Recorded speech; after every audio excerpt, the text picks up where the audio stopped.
மணலிப்பட்டு கோரைக்கேணி இடையே செல்லும் வீடூர் நீர்வரத்து வாய்க்காலில் தடுப்புச் சுவர் அமைக்கும் பணி கிடப்பில் போடப்பட்டுள்ளதால் தொடர் மழையால் கரையோர விளைநிலங்கள் தண்ணீரில் அடித்துச் செல்லப்பட்டன. திருக்கனூர் அடுத்த மணலிப்பட்டு கோரைக்கேணி இடையே வீடூர் ஏரியிலிருந்து சங்கராபரணி ஆற்றுக்கு செல்லும் நீர்வரத்து வாய்க்கால் உள்ளது. இந்த வாய்க்காலில் ஆண்டுதோறும் மழையின் பொழுது தண்ணீர் பெருக்கெடுப்பதால் விவசாய பயிர்கள் சேதமடைந்து வருவதுடன் மணலரிப்பு ஏற்பட்டு விவசாய நிலங்கள் தண்ணீரில் அடித்து செல்லப்படுகிறது. இதனை தடுக்க விவசாயிகளின் கோரிக்கையை ஏற்று கடந்த என்ஆர் காங்கிரஸ் ஆட்சியில் மணலிப்பட்டு கோரைக்கேணி இடையே நீர்வரத்து வாய்க்கால் கரைகளில் தடுப்பு சுவர் அமைக்க நிதி ஒதுக்கீடு செய்யப்பட்டது. ஆனால் இதுவரையில் தடுப்பு சுவர் அமைக்கும் பணி துவங்காமல் கிடப்பில் போடப்பட்டுள்ளது. இதனால் கடந்த சில வாரங்களாக பெய்து வரும் கனமழை காரணமாக நீர்வரத்து வாய்க்காலில் தண்ணீர் பெருக்கெடுத்து அப்பகுதி விவசாய நிலங்கள் சங்கராபரணி ஆற்றில் அடித்து செல்லப்பட்டதுடன் அங்கு சாகுபடி செய்யப்பட்டிருந்த உளுந்து, நெல் உள்ளிட்ட பயிர்களும் சேதமடைந்துள்ளது. இதனால் அப்பகுதி விவசாயிகள் வேதனையடைந்துள்ளனர். எனவே மணலிப்பட்டு கோரைக்கேணி இடையே செல்லும் நீர்வரத்து வாய்க்கால்களில் கரைகளில் தடுப்பு சுவர் அமைக்க அரசு போர்க்கால அடிப்படையில் நடவடிக்கை மேற்கொள்ள வேண்டும் என விவசாயிகள் கோரிக்கை விடுத்துள்ளனர்.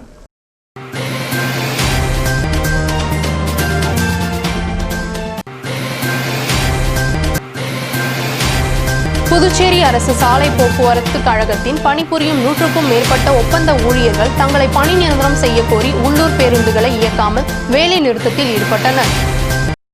புதுச்சேரி அரசின் சாலை போக்குவரத்து கழகத்தில் 700க்கும் மேற்பட்ட டிரைவர்கள் மற்றும் கண்டக்டர்கள் பணியாற்றி வருகின்றனர்.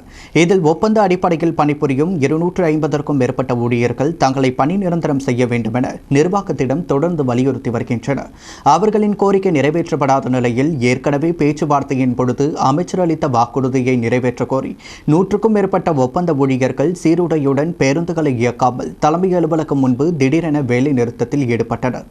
குறிப்பாக கிராமப்புற பகுதிகளான வில்லியனூர், நெட்டப்பாக்கம், பூர்ணாங்குப்பம், கனகச்செட்டிக்குளம், திருக்கனூர் உள்ளிட்ட பகுதிகளைச் சேர்ந்த பயனாளிகள் தவிர்த்தனர். குறிப்பாக தினசரி வேலைக்கு வந்து செல்லும் பொதுமக்கள் அவதிப்பட்டனர். இந்த போராட்டத்தில் அரசு ஊழியர் சம்மேளனம் தொழிற்சங்கத்தை சேர்ந்த ஒப்பந்த ஊழியர்கள் பங்கேற்கவில்லை.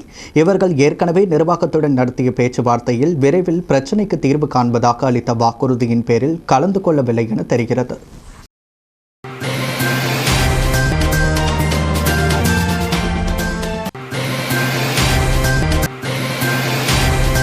புதுச்சேரி பாஜகவினர் 3வது நாளாக காமராஜ் நகர் தொகுதியில் தேர்தல் பரப்புரையை மேற்கொண்டனர். புதுச்சேரியில் காங்கிரஸ் இல்லாத பாஜக ஆட்சி அமைய பாஜகவினர் தீவிர தேர்தல் பரப்புரை யாத்திரை 3வது நாளாக காமராஜர் நகர் தொகுதிக்குட்பட்ட ரெயின்போ நகர் பகுதியில் நடைபெற்றது. இந்த தேர்தல் பரப்புரையின் பொழுது அரசின் செயல்பாடுகளையும் செயல்படாத தன்மையை பொதுமக்களிடம் எடுத்து கூறியும் வருங்காலங்களில் பாஜக தலைமையிலான ஆட்சி அமைந்தால் ரெயின்போ நகர் மற்றும் காமராஜர் நகர் தொகுதி மக்களின் அனைத்து பிரச்சனைகளும் நிரந்தர தீர்வு காணப்படும், ரெயின்போ நகரில் வெள்ளம் சூழாமல் அவற்றை தடுக்க நடவடிக்கை எடுக்கப்படும் எனவும் அரசு வேலைவாய்ப்பை ஏற்படுத்தி தரப்படும், அனைத்து திட்டங்களும் செயல்படுத்தப்படும் உட்பட பல்வேறு வாக்குறுதிகளை அளித்து தேர்தல் பரப்புரை மேற்கொண்டனர். மாநிலம் முழுவதும் தொகுதி வாரியாக இந்த பரப்புரை நடைபெற்று வருகிறது. இந்த நிகழ்ச்சியில் மாநில தலைவர் சுவாமிநாதன், துணைத் தலைவர் ஜெய் சரவணன், மாநில செயலாளர் அகிலன், மாநில ஓபிசி பிரிவு தலைவர் சிவகுமார், மாவட்ட தலைவர் நாகேஸ்வரன், தொகுதி தலைவர் தனலட்சுமி மற்றும் மாவட்ட ஓபிசி செயலாளர் கலிய பெருமாள், துணைத் தலைவர் ஜெயக்குமார் உட்பட பாஜக நிர்வாகிகள் பலர் கலந்து கொண்டனர்.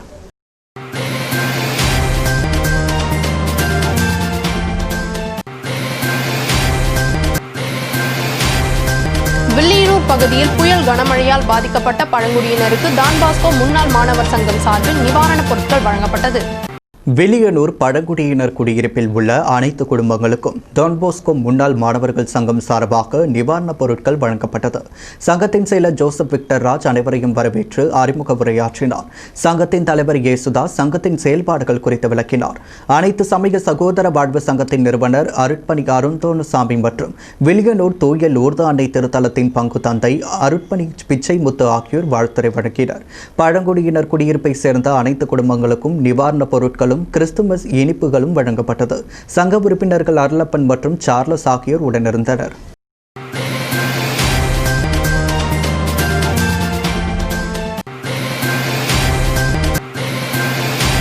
பன்மொழி எழுத்தாளர் லூயி சவீனியன் துய்பி அடிகளாரின் தலைமுறை ஈக தர்ம துவக்க விழா புதுவை தமிழ்ச்சங்கத்தில் நடைபெற்றது. ஏராளமானோர் இதில் கலந்து கொண்டு பயன்பெற்றனர். பன்மொழி எழுத்தாளர் லூயிஸ் சமணியின் துப்பி அடிகளாரின் தலைமுறை ஈகை தரும துவக்க விழா புதுவை தமிழ்ச்சங்கத்தில் நடைபெற்றது. இதில் தமிழ்ச்சங்க தலைவர் முத்து கலந்து கொண்டு கிறிஸ்துமஸ் குடிலை திறந்து வைத்தார். செயலர் மோகன்தாஸ் வரவேற்புரையாற்றினார். புதுவை கடலூர் உயர் மறை மாநில திருமணின நீதிமன்ற நடுவர் பாஸ்கல் அடிகள் கலந்து கொண்டு கிறிஸ்து பிறப்பு விழா உரையாற்றினார். தொடர்ந்து இயேசு பிறப்பு பாடலும் மலரஞ்சலியும் செலுத்தப்பட்டது. இதில் ஏராளமானோர் கலந்து கொண்டனர்.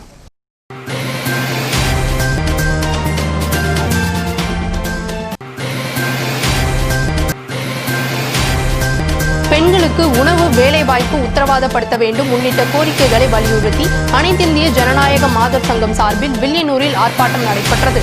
பெண்கள் அனைவருக்கும் உணவு, வேலை வாய்ப்பை உத்தரவாதப்படுத்த வேண்டும், வன்முறையற்ற வாழ்க்கையை வழங்கிட வேண்டும் உள்ளிட்ட 5 அம்ச கோரிக்கைகளை வலியுறுத்தி அனைத்திந்திய ஜனநாயக மாதர் சங்கத்தினர் நாடு தழுவிய அளவில் மறியல் போராட்டத்தில் ஈடுபட்டனர். அந்த வகையில் புதுச்சேரி வில்லியனூரில் அனைத்திந்திய ஜனநாயக மாதர் சங்கத்தினர் கோரிக்கைகளை வலியுறுத்தி கண்டன ஆர்ப்பாட்டத்தில் ஈடுபட்டனர். அப்பொழுது அவர்கள் கேஸ் சிலிண்டருக்கு மாலை அணிவித்து ஒப்பாரி வைத்து நூதன ஆர்ப்பாட்டத்தில் ஈடுபட்டனர். மேலும் தங்களின் கோரிக்கைகளை வலியுறுத்தி கோஷங்களை எழுப்பியதால் பரபரப்பு ஏற்பட்டது.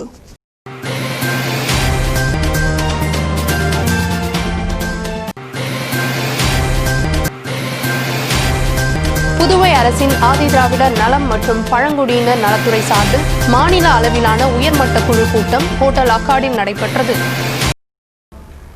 கூட்டத்திற்கு அரசு செயலர் உதயகுமார் வரவேற்றார். முதலமைச்சர் நாராயணசாமி தலைமை வகித்தார். நலத்துறை அமைச்சர் கந்தசாமி முன்னிலை வகித்தார். சட்டமன்ற உறுப்பினர்கள் தீபாய்ந்தான், விஜயவேணி, சந்திர பிரியங்கா, அரசு சாரா உயர்மட்ட குழு உறுப்பினர்கள் மற்றும் சமூக அமைப்பின் பிரதிநிதிகள், துறை அதிகாரிகள் பலர் கலந்து கொண்டனர். தமிழ்தாய் வாழ்த்துடன் கூட்டம் துவங்கியது. கூட்டம் துவங்கியவுடன் சமூக அமைப்பின் பிரதிநிதி தங்க கலைபாரன் எழுந்து இந்த குழுவிற்கு யார் சேர்மன், யார் உறுப்பினர்கள், உறுப்பினர் செயலர் யார் என்ற பட்டியலை தெரிவிக்க வேண்டும் என்றார். 4.5 ஆண்டிற்கு பின் இந்த கூட்டத்தை கூட்டியுள்ளீர்கள். அடுத்த தேர்தல் வருகிறது. அதன் பின் இந்த கூட்டம் எப்பொழுது கூடும் என தெரியாது. எனவே குழுவில் யார் உள்ளார்கள் என தெரிவிக்க வேண்டும் என வலியுறுத்தினார். இதனை மற்றவர்கள் சிலரும் ஆதரித்து பேசினர். இதனால் குழுவின் சேர்மன் முதலமைச்சர், துணை சேர்மன் அமைச்சர் கந்தசாமி, 4 சட்டமன்ற உறுப்பினர்கள் என்றும் அரசு உயர் அதிகாரிகள், அரசு சாரா உறுப்பினர்கள் பங்கேற்றுள்ள பட்டியலை வாசித்தார். இதனைத் தொடர்ந்து முன்னாள் சட்டமன்ற உறுப்பினர் நீலகங்காதரன் பேசினார். அவர் கூறும் பொழுது சிறப்பு கூறு நிதி 22 அரசு துறைகளுக்கு ஒதுக்கப்படுகிறது. ஆனால் ஆதிதிராவிடர் நலத்துறையில் மட்டும்தான் எந்த திட்டம் செயல்படுத்தப்படுகிறது, எவ்வளவு நிதி செலவு செய்யப்படுகிறது என தெரிகிறது. மற்ற துறைகளின் விவரங்கள் தெரியவில்லை. சிறப்பு கூறு நிதியாக 348 கோடி ரூபாய் ஒதுக்கப்பட்டுள்ளது. இதில் ஆதிதிராவிடர் நலத்துறைக்கு 149 கோடி ரூபாயும், பிற துறைகளுக்கு 198 கோடி ரூபாயும் ஒதுக்கப்பட்டுள்ளது. கல்வித்துறைக்கு அதிக அளவில் பணம் ஒதுக்கப்படுகிறது. ஆனால் பிற்படுத்தப்பட்ட பிரிவை சேர்ந்த 1ஆம் வகுப்பு முதல் 5ஆம் வகுப்பு வரை படிக்கும் மாணவர்களுக்கு கல்வி உதவித்தொகை வழங்கப்படுகிறது. தாழ்த்தப்பட்ட மாணவருக்கு உதவித்தொகை கிடையாது. ஏன் இந்த ஓரவஞ்சனை? குடிமைப் பொருள் வழங்கல் துறையில் திட்டங்களை செயல்படுத்துகின்றனர். அனைவருக்கும் 10 கிலோ அரிசி எப்படி சரியாக இருக்கும்? எந்த துறையிலும் தாழ்த்தப்பட்டோருக்கு தனி திட்டங்கள் இல்லை. இதற்காக பட்ஜெட் அதிகாரியிடம் சென்றால் அவர் மீண்டும் மீண்டும் துறைகளுக்கே அனுப்பிவிடுகிறார். தீண்டாமை புதுவையில் நெருப்பூத்த நெருப்பாக உள்ளது. குறிப்பாக இந்து அறநிலையத்துறையில் தீண்டாமை இன்னும் உள்ளது. பல ஆலயங்கள் மூடப்பட்டு கிடக்கிறது. காவல்துறைக்கு சென்றாலும் நடவடிக்கை இல்லை. PCR செல் இருப்பதால் தீண்டாமையை கட்டுக்குள் வைத்துள்ளனர். தீண்டாமை ஒழிப்பு குறித்து பிரச்சாரம் இல்லை. தாழ்த்தப்பட்டோர் குடியிருக்கும் பகுதியில் 80% தாழ்த்தப்பட்டோருக்கும் 20% பிற ஜாதியினருக்கும் மனைப்பட்டா வழங்குகின்றனர். ஆனால் அந்த மனைப்பட்டாவில் யாரும் குடியேற வருவதில்லை. அது தாழ்த்தப்பட்டவர்களிடம் விற்கப்படுகிறது. பழங்குடியினரை தற்பொழுது அங்கீகரித்துள்ளோம். இந்த 20% பழங்குடியினருக்கு வழங்குதல். புதுவையில் 25 IAS அதிகாரிகள் உள்ளனர். ஆனால் ஆதிதிராவிடர் நலத்துறைக்கு தனியாக IAS அதிகாரி இல்லை. கடந்த 4 ஆண்டில் சிறப்பு கூறு நிதியில் 125 கோடி ரூபாய் பாக்கி உள்ளது. இதனை இந்த ஆண்டிலேயே செலவிட வேண்டும். முன்னாள் சட்டமன்ற உறுப்பினர் மூர்த்தி கூறுகையில், சட்டமன்ற தேர்தலின் பொழுது சிறப்பு கூறு நிதியை 100% செலவு செய்வோம் என வாக்குறுதி அளித்துள்ளீர்கள். 4.5 ஆண்டு முடிந்த பின்பு வாக்குறுதிகள் நிறைவேற்றவில்லை. அதிகாரிகளின் மெத்தன போக்கு முக்கிய காரணம் என்றார். மேலும் எந்த கோப்பு அனுப்பினாலும் நிதி செயலர் திருப்பி அனுப்புகிறார். இதனால் திட்டங்கள் முடங்கி போகிறது எனவும் கூறியுள்ளார். இதற்கு கடந்த ஆட்சியாளர்கள் பணமாக வழங்க ஒப்புக்கொண்டதும் ஒரு காரணம். இதனால் தங்கள் அமைச்சரவையில் முடிவெடுத்து கோப்பை கவர்னருக்கு அனுப்பியுள்ளனர். அவர் மத்திய உள்துறைக்கு அனுப்பிவிட்டார். டெல்லிக்கு சென்று குடிமைப் பொருள் வழங்கல் துறை அமைச்சரை சந்தித்தோம். அவர் நமக்கு ஆதரவாக மாநில அரசு விரும்பினால் அரிசியாக வழங்கலாம் என கடிதம் அளித்துள்ளார். ஆனாலும் கவர்னர் அரிசி வழங்க அனுமதி மறுத்துவிட்டார். இதில் ஊழல் நடைபெறும் என சொன்னார்கள். தாங்கள் இந்திய உணவு கழகத்திடம்தான் அரிசி வாங்கப் போகிறோம் என கூறினோம். ஆனாலும் உள்துறைக்கு கடிதம் அனுப்பி கவர்னர் திட்டத்தை செயல்படுத்த விடாமல் தடுத்து விட்டார். இது தொடர்பாக சென்னை ஐகோர்ட்டில் வழக்கு தொடர்ந்த பிறகும் தனி நீதிபதி மத்திய அரசு முடிவு என்பதால் தலையிட மாட்டோம் என தெரிவித்தார். தற்பொழுது மேல்முறையீடு செய்துள்ளோம். திட்டங்களை தடுத்து நிறுத்தும் சக்திகள் தான் உள்ளது என தெரிவித்துள்ளார்.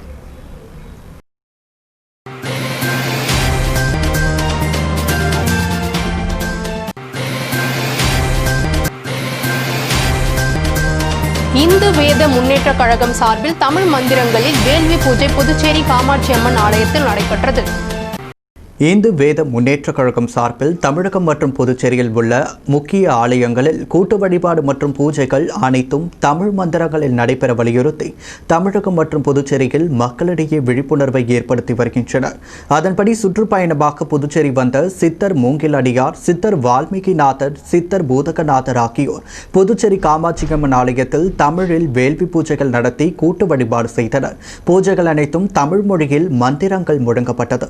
இந்து வேத கழகத்தின் முக்கிய நோக்கமாக அனைத்து ஆலயங்களிலும் அந்நிய மொழிகள் அகற்றப்பட்டு நம் தாய்மொழி தமிழில் அனைத்து பூஜைகளும் மந்திரங்களும் வாசித்து கடவுளுக்கு பூஜைகள் நடத்தப்பட வேண்டும்.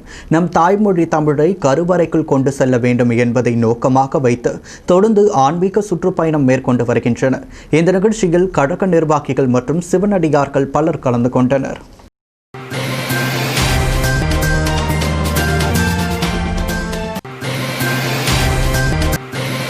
மருத்துவ கல்வியில் 10% உள்ஒதுக்கீடு கேட்டு கவர்னர் மாளிகையில் நுழைந்து போராட்டம் நடத்திய மாணவர்கள் மீது போலீசார் லேசான தடியடி நடத்தியதால் பதற்றம் நிலவியது. தமிழகத்தைப் போல் புதுச்சேரியில் அரசு பள்ளி மாணவர்களுக்கு மருத்துவக் கல்லூரிகளில் 10% உள்ஒதுக்கீடு வழங்குவது தொடர்பாக சட்டசபையில் தீர்மானம் நிறைவேற்றப்பட்டு மத்திய அரசின் ஒப்புதலுக்காக அனுப்பி வைக்கப்பட்டது. அதில் சில கேள்விகளை எழுப்பி மத்திய அரசு திருப்பி அனுப்பியுள்ளது. இதனால் 10% உள்ஒதுக்கீடு வழங்கும் விவகாரத்தில் இதுவரை எந்த முடிவும் எடுக்கப்படவில்லை. இந்த நிலையில் மாணவர் காங்கிரஸ் சார்பில் ஒதியஞ்சாலையில் கடந்த 2 நாட்களாக உண்ணாவிரத போராட்டம் நடைபெற்று வருகிறது. இதற்கிடையே மாணவர் காங்கிரஸ் தலைவர் கல்யாண சுந்தரம் தலைமையில் நிர்வாகிகள் இன்று அரசு பள்ளி மாணவர்களை ஒன்று திரட்டி திடீரென கவர்னர் மாளிகையை முற்றுகையிட்டனர். அங்கு போடப்பட்டிருந்த தடுப்பு கட்டைகளை உடைத்தெறிந்து 50க்கும் மேற்பட்டோர் கவர்னர் மாளிகை உள்ளே நுழைந்தனர். போலீசார் எவ்வளவோ போராடியும் அவர்களை தடுக்க முடியவில்லை. அப்பொழுது போலீசாருக்கும் மாணவர்களுக்கும் இடையே கடுமையான தள்ளுமுள்ளை ஏற்பட்டது. தடுப்புகளை மீறி உள்ளே நுழைந்த மாணவர்கள் 10% உள்ஒதுக்கீட்டிற்கு உடனடியாக அனுமதி வழங்க வேண்டும், அரசு பள்ளி மாணவர்கள் மருத்துவ கல்வி கனவை அழிக்காதே என கவர்னருக்கு எதிராக கோஷமிட்டனர். இதனால் பெரும் பரபரப்பு ஏற்பட்டது. தொடர்ந்து போராட்டத்தில் ஈடுபட்ட கல்யாண சுந்தரம் உள்ளிட்ட முக்கிய நிர்வாகிகளை போலீசார் வலுக்கட்டாயமாக ஜீப்பில் ஏற்றினர். இதில் ஆத்திரமடைந்த மற்ற மாணவர்கள் போலீஸ் ஜீப்பை எடுக்க விடாமல் வண்டியை பிடித்துக் கொண்டனர். இதனால் வண்டியை எந்த பக்கமும் செலுத்த முடியாமல் போலீசார் திணறினர். சினிமா காட்சியை போன்று இயங்கும் அங்கும் இங்குமாக மாணவர்களை போலீசார் துரத்தி பிடித்ததால் பதற்றமான சூழல் ஏற்பட்டது. பின்னர் லேசான தடியடி நடத்தி கூட்டத்தை கலைத்த பின்னர் இன்ஸ்பெக்டர்கள் செந்தில், நாகராஜ் தலைமையிலான போலீசார் தனியார் பேருந்தை வரவழைத்து ஒருவராக கைது செய்து கரிகூடனிற்கு அனுப்பி வைத்தனர். இதனால் அப்பகுதியில் பெரும் பரபரப்பு ஏற்பட்டது.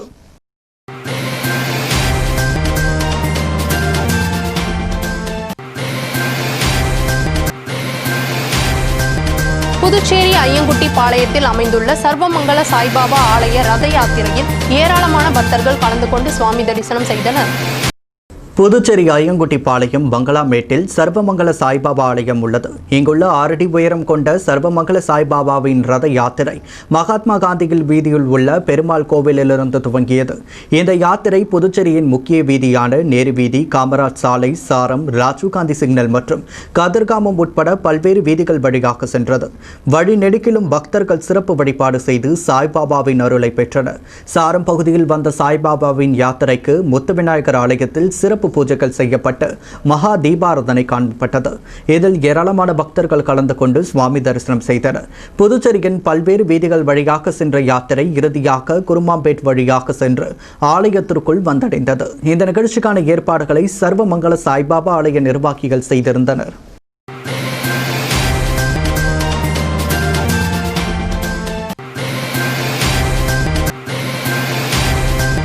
ஈசிஆர் லதா ஸ்டீல் விசுவாசிகள் சபையில் மின் விளக்குகளால் அலங்கரிக்கப்பட்ட கிறிஸ்துமஸ் மரத்தின் மின்சார இயக்க துவக்க நிகழ்ச்சி நடைபெற்றது. புதுச்சேரி ECR சாலை லதா ஸ்டீலவ்ஸ் அருகில் மகாத்மா காந்தி நகரில் உள்ள விசுவாசிகள் சபையில் கிறிஸ்துமஸை முன்னிட்டு அலங்கரிக்கப்பட்ட மின் விளக்குகளால் அமைக்கப்பட்ட கிறிஸ்துமஸ் மரத்தின் விளக்குகளை மின்சாரத்தை இயக்கி ஒளிரவிடும் நேற்று நடைபெற்றது. இதில் சபை போதகர் ஸ்டீபன் தலைமை தாங்க போதகர் ஹட்சன் ஜேம்ஸ் முன்னிலை வகித்தார். ஊர் தலைவர் சுப்பராயன் சிறப்பு அழைப்பாளராக கலந்து கொண்டு மின் விளக்குகளால் அலங்கரிக்கப்பட்ட கிறிஸ்துமஸ் மரத்திற்கான மின் இயக்கத்தை துவக்கி வைத்தார். இந்த நிகழ்ச்சியில் சபை ஊழியர்கள், விசுவாசிகள் மற்றும் சபைக்கு அருகில் உள்ள நகர்களை சேர்ந்த மக்கள் திரளாக கலந்து கொண்டனர்.